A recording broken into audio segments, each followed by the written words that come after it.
Senang sekali hari ini saya Pendeta Harapan Panjaitan menyapa saudara dalam program Selalu Ada Harapan. Di dalam Yesus selalu ada harapan. Amin. Oleh karena itu sebelum kita mulai saudara, mari kita berdoa terlebih dahulu. Terima kasih Tuhan, kami bersyukur buat hari ini, buat kebaikan Tuhan. Tuhan kami masih berikan kehidupan. Dan sebentar kami akan belajar dari firman-Mu. Biarlah Tuhan firman itu menjadi kekuatan bagi kami untuk menjalani hidup di dalam dunia ini. Dan kami percaya bahwa Engkau tidak pernah tinggalkan kami dan Engkau terus akan siap menolong kami. Hanya dalam nama Yesus kami berdoa dan bersyukur. Haleluya. Amin. Shalom saudara, bahwa hari ini saya akan membawakan firman Tuhan. Kita akan mengupas tentang kitab Ayub, yaitu eksposisi kitab Ayub. Jadi kitab Ayub ini sangat luar biasa saudara, bahwa dikatakan kitab Ayub ini adalah kitab kehidupan atau teologi kehidupan. Siapakah penulis kitab Ayub? Penulis kitab Ayub adalah Ayub itu sendiri. Bisa kita lihat di dalam Ayub pasal 19 ayat 23 sampai yang ke-24. Di sana dikatakan Ayub berkata, sekiranya perkataanku ini ditulis di dalam kitab. Jadi kitab Ayub yang menulis Ayub sendiri, sekalipun ada perdebatan yang menulis kitab Ayub adalah Elihu atau teman-teman Ayub yang mengerti keadaan Ayub waktu itu. Apakah Ayub itu pernah ada atau hidup? Karena ada yang berpendapat bahwa tokoh Ayub ini hanyalah sebuah hayalan saja, atau kisah Ayub ini hanyalah sebuah dongeng atau cerita rakyat.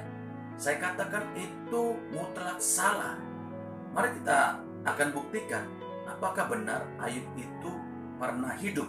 Coba kita melihat di dalam Yehezkiel pasal ke-14 ayat 14 dan 20. Di sana Yehezkiel menyinggung ada 3 nama, yaitu Nuh, Daniel, dan Ayub. Yang kedua, bukti yang kedua adalah di Yakobus, yaitu Yakobus pasal 5 ayat yang ke-11.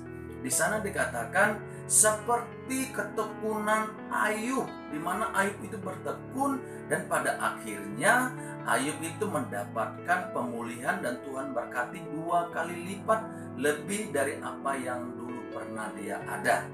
2 ayat ini, Yehezkiel dan Yakobus, kita percaya bahwa Ayub itu bukan hanya sebuah cerita rakyat atau dongeng belaka, tapi Ayub itu pernah dan memang hidup di zaman itu.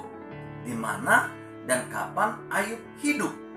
Dikatakan di dalam Ayub pasal yang pertama, ayat pertama dikatakan di sana, ada seorang laki-laki di tanah Uz bernama Ayub.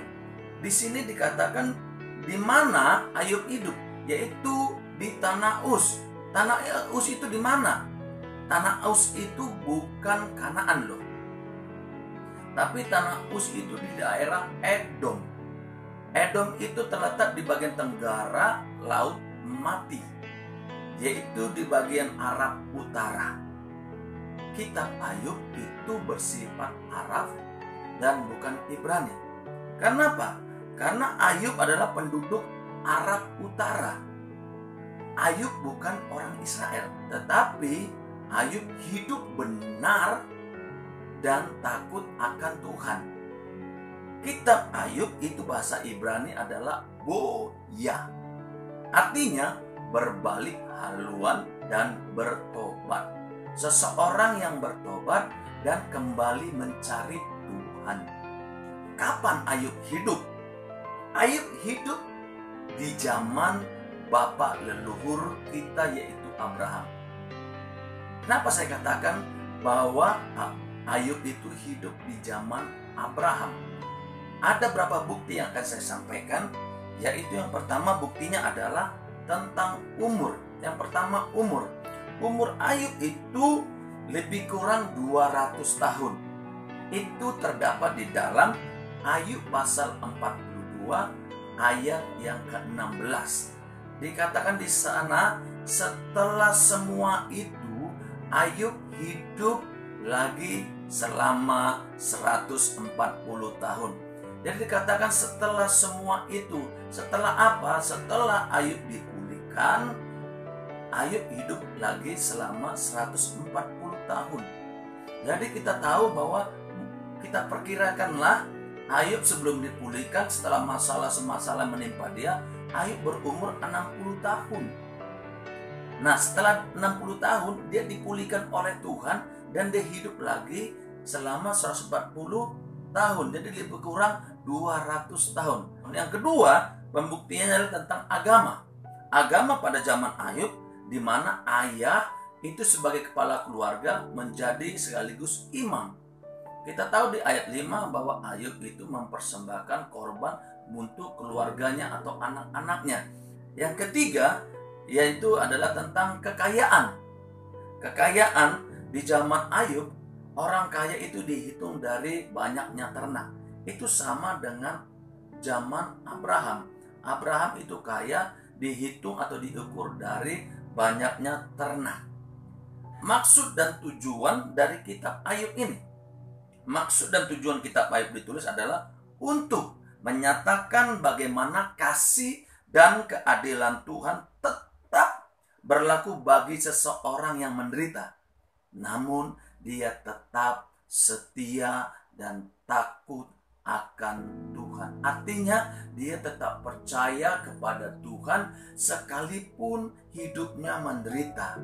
Ayat 1 sampai yang ketiga ini bicara penilaian manusia tentang Ayub. Apa penilaian manusia tentang Ayub? Dikatakan ayat pertama, Ayub adalah orang yang saleh, jujur, takut akan Tuhan, dan menjauhi kejahatan. Orang menilai Ayub begitu sangat positif, sangat luar biasa. Ayub adalah kaya dan saleh. Sudah kaya, saleh lagi, takut akan Tuhan.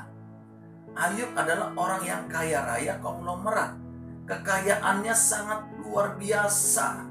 Tetapi perhatikan saudara, walaupun Ayub itu sangat kaya raya, tetapi yang luar biasanya, Ayub tidak menyandarkan hidupnya kepada apa yang ada padanya.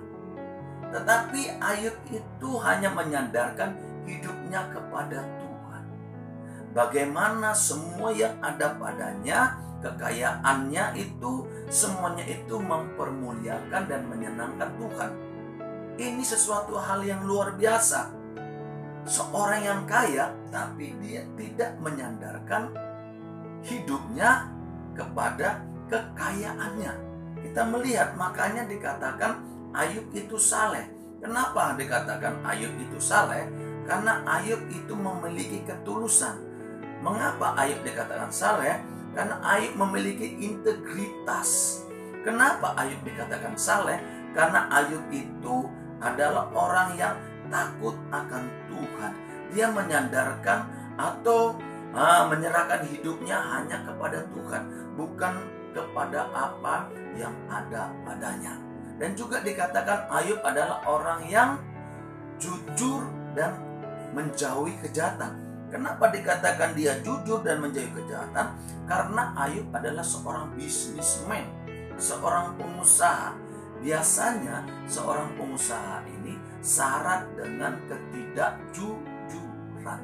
Tapi Ayub itu jujur dan menjauhi kejahatan. Artinya Ayub tidak melakukan hal-hal yang curang. Ayub tidak melakukan perkara-perkara yang curang. Dia tidak mementingkan keuntungan saja, tetapi bagaimana bisnis atau usahanya ini itu mempermuliakan nama Tuhan. Karena banyak sekarang orang pengusaha, bisnismen, mereka demi keuntungan menghalalkan segala cara. Contohnya apa? Harganya 1 juta, tapi dia jual 1.500.000. Ketika ditawar, dia berkata, sudah seperti itu harganya Bu, Pak. Kalau dikurangi lagi, saya nggak dapat untung. inilah hal-hal yang curang hanya demi keuntungan. Tapi Ayub tidak melakukan itu. Karena apa? Karena dia lebih takut kepada Tuhan. Sehingga apa yang dia lakukan semuanya untuk kemuliaan nama Tuhan. Penulis kitab Ayub ini menuliskan sesuatu yang sangat mencolok, pujian yang sangat luar biasa. Dari awal kitab ini dituliskan dengan kata-kata pujian yang sangat luar biasa kepada Ayub. Tetapi saya mau katakan yang disoroti yaitu bobot kesaksian dalam kenyataan. Artinya kesaksian itu, pujian itu dalam kenyataannya benar atau tidak, murni atau tidak. Ini dibutuhkan namanya pembuktian. Semua pujian itu harus dibuktikan supaya nyata, benar atau tidak, murni atau tidak pujian yang diberikan manusia terhadap Ayub. Karena apa? Ketika Ayub dipuji, keadaan Ayub itu lagi jaya, lagi kaya raya, lagi hidupnya berkelimpahan.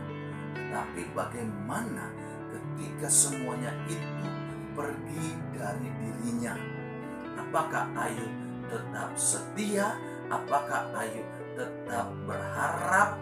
Apakah Ayub tetap mengasihi Tuhan sekalipun semuanya itu akan pergi dari dirinya? Kita akan lanjutkan